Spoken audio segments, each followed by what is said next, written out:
विधानसभा चुनाव में लगातार सरगर्मियां जिस तरह से बढ़ रही है उस पर बिहार विधानसभा चुनाव के सरगर्मियों के बीच बिहार में ओवैसी की भी एंट्री हो गई है। सीमांचल में न्याय यात्रा के जरिए वो मुस्लिम वोटों पर बिसात बिछा रहे हैं। 2020 में आरजेडी का खेल बिगाड़ने वाले ओवैसी इस बार आरजेडी के साथ गठबंधन के प्लान पर है। लेकिन क्या ये गठबंधन हो पाना आसान है? देखिए जरा।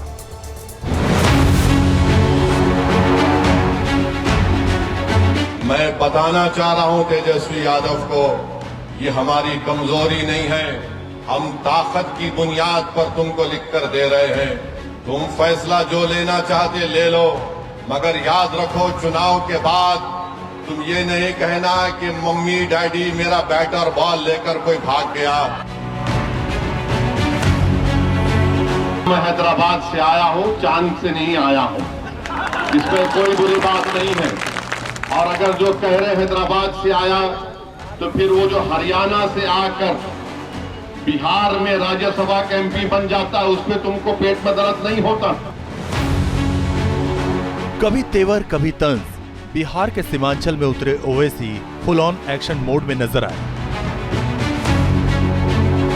वोट से लेकर वक्त तक छिड़ी बिसात में ओवैसी ने सीमांचल को साधने के लिए 100 किलोमीटर की यात्रा वाला दांव खेला। मुस्लिम बहुल किशनगंज, अररिया, कटिहार और पूर्णिया जैसे 4 जिलों की दूरी नाप रहे हैं। साथ ही साथ मुस्लिम वोटों की बिसात पर हवा का रुख भाप रहे हैं। उन्होंने लालू खेमे के पाले में गेंद डाल दी कि गठबंधन हुआ तो ठीक, वरना उनकी जमीन तैयार। मीडिया के जरिए हमने इस बात को कहा है कि एमआईएम पार्टी अलायंस के लिए तैयार है, और फिर अख्तर ईमान साहब ने अपने आखिरी खत में ये भी कहा है कि हमको अब 6 सीट दे दीजिए। अब ये उनको फैसला करना है। ये नहीं करेंगे तो बिहार की जनता ये देख लेगी कि कौन बीजेपी को कामयाब कराना चाहता है या कौन बीजेपी को रोकना चाहता है। तो अब ये फैसला बिहार की आवाम पर है। हम तो अपनी जिम्मेदारी को निभा चुके हैं। कल कोई हमसे ना कहे कि आपने बातचीत नहीं की, आपने फुला नहीं किया। बिहार में न्याय यात्रा के जरिए ओवैसी ने सीमांचल को ही क्यों चुना? इसकी सीधी सरल लाइन है कि ओवैसी की पार्टी AIMIM इस बेल्ट में बिहार के दूसरे रीजन के मुकाबले ज्यादा मजबूत है।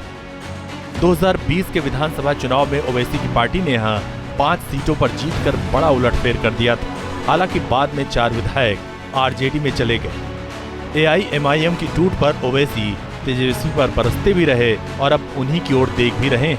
लेकिन आरजेडी ने अभी तक अपने पत्ते नहीं खोले। भाजपा सरकार की पॉलिसीज को पसंद नहीं करते हैं, अप्रूव नहीं करते हैं।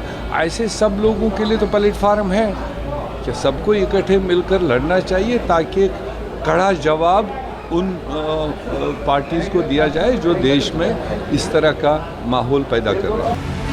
कहा जा रहा है कि ओवैसी ने बिहार में इंडिया गठबंधन को धर्म संकट में डाल दिया, क्योंकि इंडिया गठबंधन में आरजेडी, कांग्रेस और लेफ्ट की तिकड़ी पहले से ही। और अगर इसमें ओवैसी की एंट्री होती है तो क्या राहुल गांधी ओवैसी के साथ मंच साझा करेंगे? Team news nation. वैसे बिहार में चुनावी बिसात पर यात्राओं का खूब खेला चल रहा है। और राहुल गांधी की वोट अधिकार यात्रा होती है, फिर तेजस्वी की परिवर्तन यात्रा, और अब सीमांचल में ओवैसी की न्याय यात्रा चल रही है। ओवैसी जिस बेल्ट में यात्रा कर रहे हैं वहां का मुस्लिम समीकरण एक बार हम आपको बताते हैं। सबसे ज्यादा किशनगंज जिले में 67.98% आबादी है मुस्लिम वोटर्स की। उसके बाद कटिहार में 44.47%, पूर्णिया में 43% और अररिया में 35% मुस्लिम आबादी है। और चुनावी मुद्दों की अगर बात करें तो यहाँ घुसपैठ मुद्दे पर जबरदस्त घमासान भी रहता है।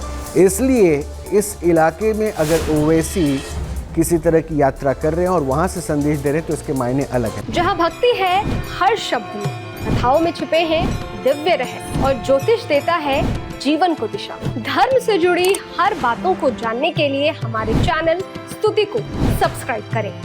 चैनल पर जाने के लिए इस लिंक पर क्लिक करें।